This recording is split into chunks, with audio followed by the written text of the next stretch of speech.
امریکہ میں فیکٹریوں اور ملوں میں ایک مزدور کو 12 گھنٹے 14 گھنٹے اور 16 گھنٹے تک اور 18 گھنٹے تک کام کرنا پڑتا تھا،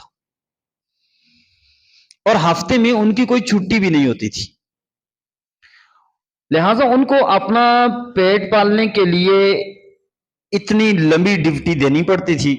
اگر کوئی بیمار ہو جاتا تو بیماری بھی اسے دبوچ لیتی اور اسے اپنی نوکری سے بھی ہاتھ دھونا پڑتے تھے۔ اور جب معاشرہ، جب مزدور طبقہ اتنا دبا دیا گیا تو انہوں نے سوچا کہ ہم اس کے خلاف ہڑتال کرتے ہیں، ہمارے حقوق کا استحصال ہو رہا ہے۔ تو انہوں نے 1 مئی کو کام چھوڑ کی ہڑتال کر دی، کام نہیں کیا، اور یہ ہڑتال 2 دن تک جاری رہی۔ چونکہ سرمایہ دارانہ نظام تھا تو پولیس نے ان نہتے مزدوروں پر حملہ کیا اور 3-4 مزدوروں پر اسٹریٹ فائر کر کے ان کو مار دیا۔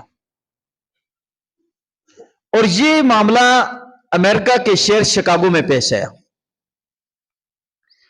اور اسی کے 2-3-4 دن بعد 4 مئی کو ایسا ہوا کہ مزدوروں نے، جو ہمارے لوگ مر گئے ہیں، جو مار دیے گئے ہیں، ان کے خلاف انہوں نے پرامن احتجاج کیا، اور جس سے حکومت، اس وقت کی حکومت ایکشن میں آئی اور انہوں نے ان کے اوپر حملہ کیا اور بم مارے گئے، یہاں تک 1-2 پولیس والے بھی مارے گئے، اور جس کے مقابلے میں، جس کے بدلے میں انہوں نے کئی سارے مزدوروں کو موت کے گھاٹ اتار دیا، اور شکاگو کی گلیاں غریب مزدور لوگوں کے خون سے تر ہو گئیں۔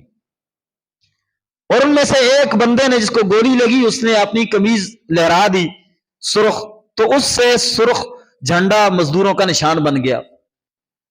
جب یہ معاملہ پیش آیا تو اس کے بعد کچھ مزدوروں کو گرفتار کیا گیا، اور جو ان مزدوروں کے جو راہبر تھے ان کو پھانسیاں چڑھائی گئی۔ لیکن یہ تحریک رکی نہیں، یہ تحریک آگے بڑھتی گئی، یہاں تک کہ چند سالوں بعد 1890 میں غالباً مزدوروں کے حقوق مان لیے گئے کہ ان کی 8 گھنٹے ڈیوٹی ہونی چاہیے اور ہفتے میں 1 دفعہ چھٹی ہونی چاہیے۔ تو اس طرح سے پاکستان اور دوسرے ممالک میں 1 مئی کو یوم مزدور کے طور پر چھٹی کی جاتی ہے۔ آج ہمارا موضوع یوم مزدور نہیں ہے، لیکن ہم یہ بتانا چاہتے ہیں کہ اسلام نے ایک ادنا طبقے کو کیسے اٹھایا ہے، اسلام نے کیا حقوق بیان کیے ہیں۔ یہ واقعہ جو پیش ہے شکاگو کا، یہ تو 1886 کا واقعہ ہے۔ اسلام نے تو 1400 سال پہلے اس وقت مزدور کے اور اجیر کے حقوق کو بیان کیا کہ جس وقت معاشرہ گر چکا تھا۔